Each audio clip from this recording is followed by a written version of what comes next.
Cette session représente une étape importante dans la vie de notre institution.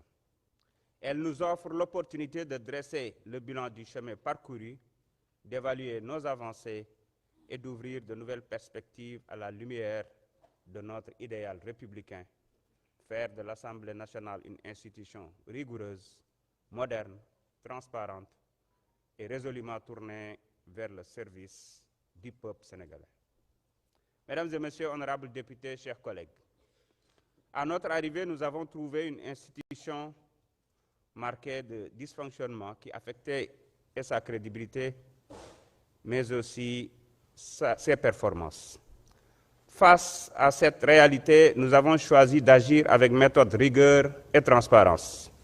Nous avons initié des réformes institutionnelles autour de 3 priorités: disposer de textes clairs, renforcer le contrôle de l'action gouvernementale, améliorer l'efficacité du travail parlementaire.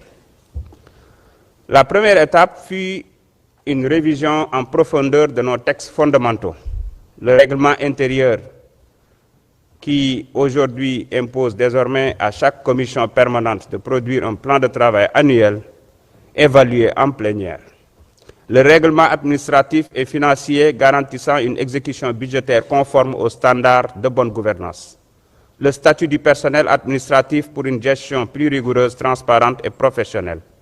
Dans le même esprit, nous avons mis en place une cellule de passation des marchés assurant la conformité au Code des marchés publics, un comité d'évaluation des politiques publiques concrétisant enfin une promesse constitutionnelle issue du référendum de 2016. Ce tournant historique marque l'entrée de notre Parlement dans l'ère de l'évaluation rigoureuse, méthodique et transparente des politiques publiques.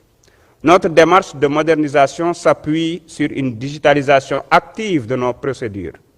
Chaque député est désormais équipé pour un accès dématérialisé aux documents parlementaires. La communication est assurée pour un accès à l'information des populations. Un système ERP a été acquis pour une gestion intégrée des ressources humaines et financières. Notre Assemblée est entrée dans une nouvelle ère de rigueur, de transparence et de performance administrative. Conscient que la performance institutionnelle repose sur la compétence humaine, nous avons lancé un programme de formation pour les députés et le personnel administratif, dont le retraite parlementaire organisé en partenariat avec les Nations Unies, qui a permis de renforcer les capacités sur des thèmes essentiels tels que le budget, l'évaluation des politiques publiques, la cybersécurité, la diplomatie parlementaire et la gouvernance. Cette initiative sera désormais institutionnalisée car une assemblée forte se construit par la compétence, la discipline et l'ouverture. Mesdames et messieurs, installée le 2 décembre 2024, la 15e législature a démontré sa vitalité et son engagement.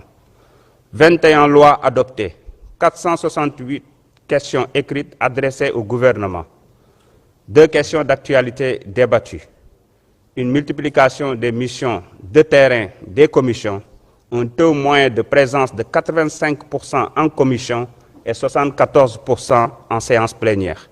2 sessions extraordinaires convoquées à la demande du président de la République. Je salue ici le sens du devoir et la rigueur de tous les députés sans distinction d'appartenance politique. Notre diplomatie parlementaire a retrouvé tout son dynamisme. Le Sénégal est désormais plus présent dans les grandes enceintes régionales et internationales.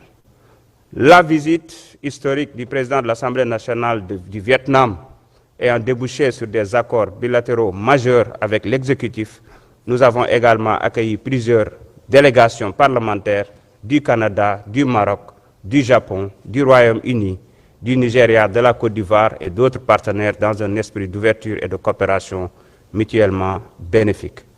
La session écoulée a été marquée par l'adoption de lois historiques témoignant de notre volonté de renforcer la gouvernance publique. Loi d'orientation sur la souveraineté numérique, réforme du cadre budgétaire, loi sur la protection sociale universelle, ratification d'accords bilatéraux et multilatéraux.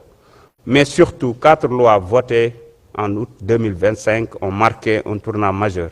Création de l'OFNAC, déclaration de patrimoine obligatoire, statut et protection des lanceurs d'alerte, accès à l'information publique. Ces réformes traduisent notre engagement collectif à lutter contre la corruption, à renforcer la transparence et à promouvoir une gouvernance éthique et responsable. Cette nouvelle session sera celle de la consolidation et de l'approfondissement des réformes.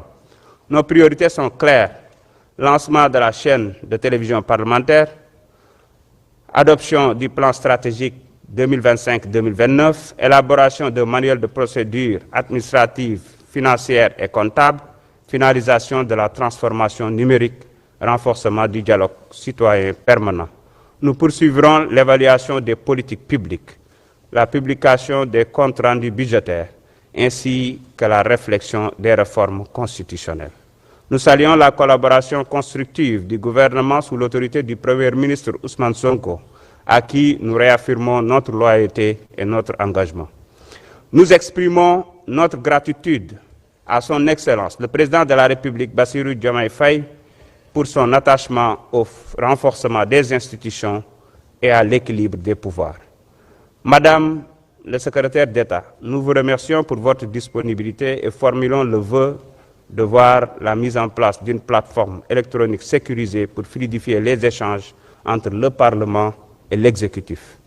En ce mois d'octobre rose, l'Assemblée nationale réaffirme son engagement dans la lutte contre le cancer du sein. Nous invitons chacun à sensibiliser, encourager le dépistage et soutenir les femmes qui se battent. Le dépistage précoce sauve des vies. Ensemble, poursuivons ce combat pour la vie, la dignité et la solidarité. Mesdames et Messieurs, honorables députés, faisons de cette session unique celle de la consolidation des acquis du dialogue, de l'innovation et de l'espoir démocratique. Je vous remercie de votre aimable attention.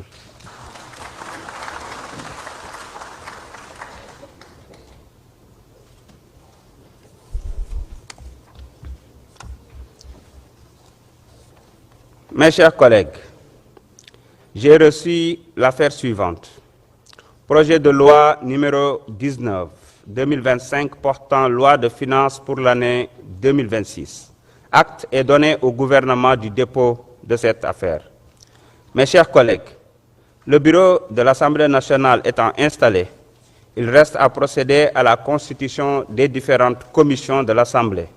Je voudrais demander aux présidents des groupes parlementaires ainsi qu'aux non-inscrits de me soumettre avant la prochaine séance les listes des membres pressentis pour faire partie des différentes commissions en vue de leur ratification.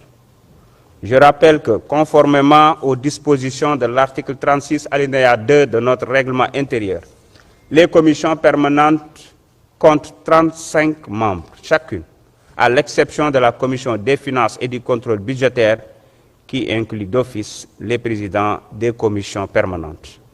La commission de comptabilité et de contrôle et la commission des délégations comprennent chacune 20 membres. Mes chers collègues, l'ordre du jour étant épuisé, je propose à l'Assemblée de lever la séance et de reprendre nos travaux le vendredi 17 octobre 2025 à 10 h pour la ratification des listes des membres des différentes commissions. Je vous remercie. La séance est levée.